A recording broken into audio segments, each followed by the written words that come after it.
Hey guys, it's Marvel here. I'm going to be taking you through my COV Moze build today. It's quite a strong build, does a lot of damage. COV weapons, you don't see too much of them being used other than the Tizzy. Sometimes you see the Gargoyle being used, but that's about it really. They are good guns, they're good fun to use. Probably not as easy to use as the other metal weapons like the Flipper and the Coil and stuff, but I like to mix it up and use some different stuff now and again. So just thought we'd have a play around with what's available in the game for COV. So starting off, we're going to be using the Gargoyle 5150 because we're running a Bloodletter URAD build. This is going to be for bossing, anything like Wotan or Guardian Takedown bosses, because they're all armor barred. We're using this Tizzy here. This is going to be mainly for bossing, but you can use it for mobbing as well if you want. We've got the rebound, which we're going to use for mobs. We've got it in consecutive hits, radiation ×2. I probably would prefer this in URAD, but the fact is I've got it with a huge ammo stock, so 125 shots to break is pretty big, and it's ×2 radiation, so it does go well with the radiation build. The extreme hanging Chad, which is essential for this build, but we'll go into that in a minute and why we've got that. So then we're using a Madcap with triple turtle to get huge shields. The anoint on it is good, but I would prefer if it was getting kills, gets our action skill back quicker. So keep an eye out for that. But I just don't have another Madcap as large capacity as this, so that one's fine. We've got the Bloodletter. So that means we're going to be getting our shields back. I'd say it's pretty much important to get a Bloodletter with 5 into Phalanx Doctrine for this build for the survivability, because so we don't have to try and spec all the way that distance down into the tree. So if you can get 5 in there, that'd be great. Atom Bomb Deathless, so we get 100% extra shields. So you think 100% on top of the Madcap is pretty significant, but we only have 1 health, but we shouldn't be getting down that low, hopefully. And we've got good rolls on this: radiation damage, mag size, area of effect. Cloning Battling Trekker. This is essential to get a level 1, not a level 65. The reason is so we don't kill ourselves, and we're not using this grenade for damage. It is purely for ammo regen, health regen, and the anointment on grenade thrown, getting an extra bunch of damage. So I'll go into this gun in a minute. We'll just go through the skills first. In fact, before we go through the skills, I just want to point out there is other COV weapons you can play around with. We've got the Major Kong. You get that in a 490, it's quite nice. Get the Hydra Foss, that's a really fun gun. I just don't think it's as good as the other guns that I've got selected at the minute. We've got, here we go, the Globetrotter. I don't think it's too great, but each to their own. You can have a play around with it. Tizzy's obviously we've already got equipped. Hawk Pain's power. The Eruption I really like for debuffing bosses, so if I'm running in a 4-man group on the Guardian Takedown, sometimes I'll stick this on the last boss and I'll just debuff the boss. The way that works is you fire it, and then when it breaks, a load of shards shoot out and that debuffs the boss. Each shard debuffing the enemy by 20%, so it's really strong. We got, that's another COV Embrace the Pain.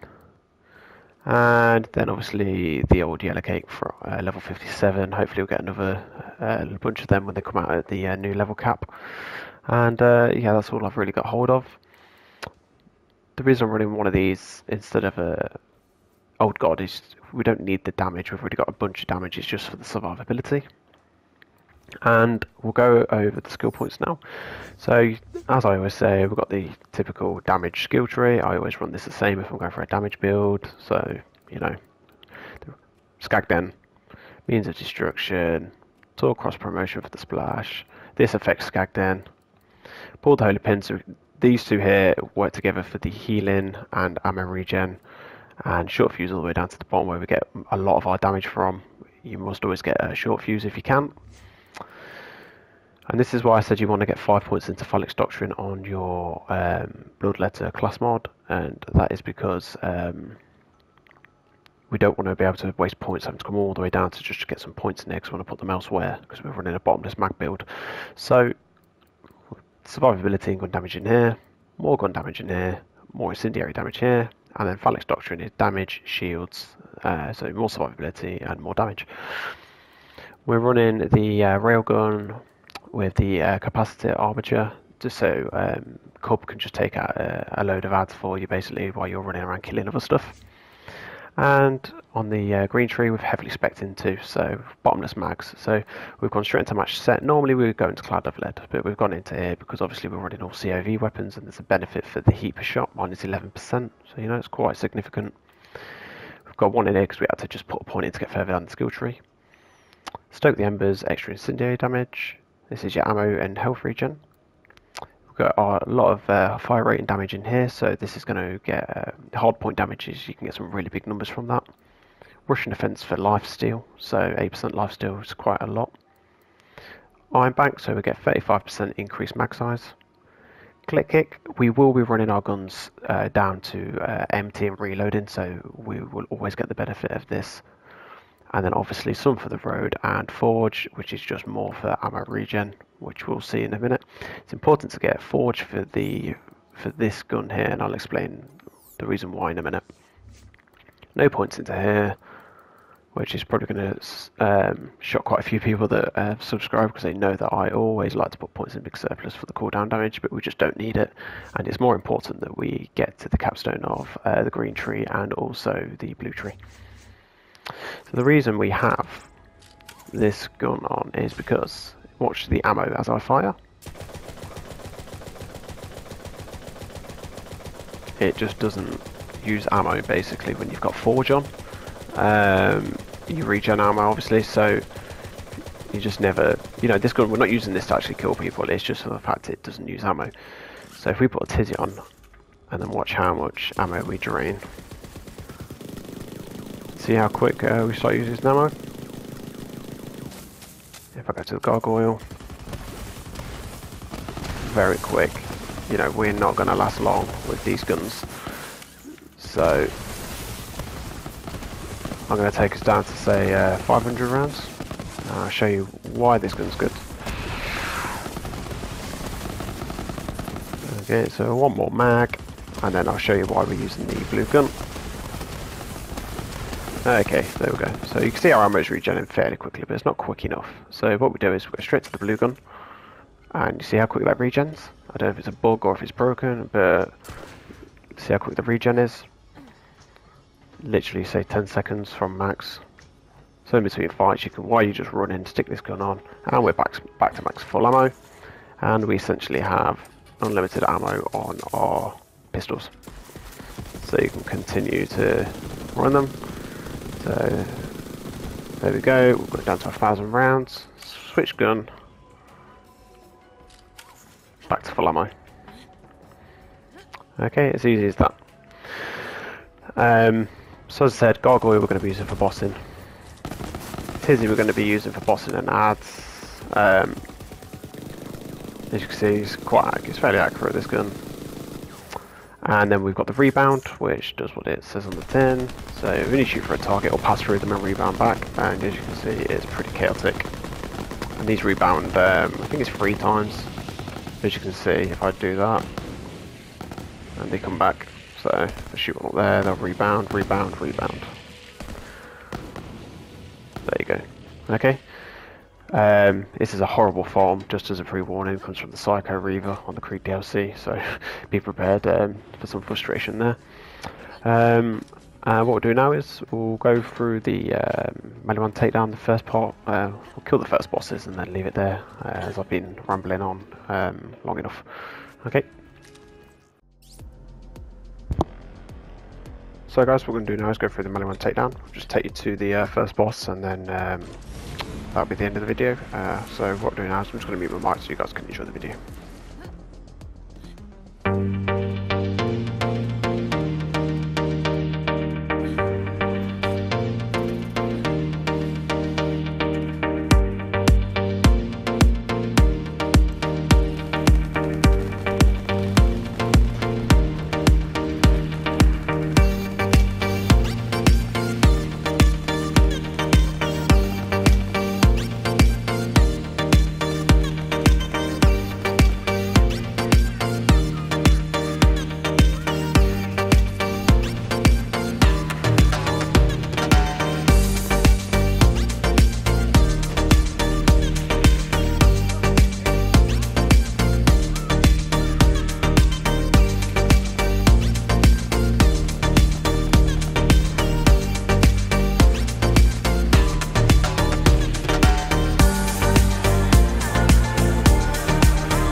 So as you can see, guys, it does have a lot of damage output. There's also a lot of splash damage, so you can down yourself a lot, but you've got enough firepower to get you out of that.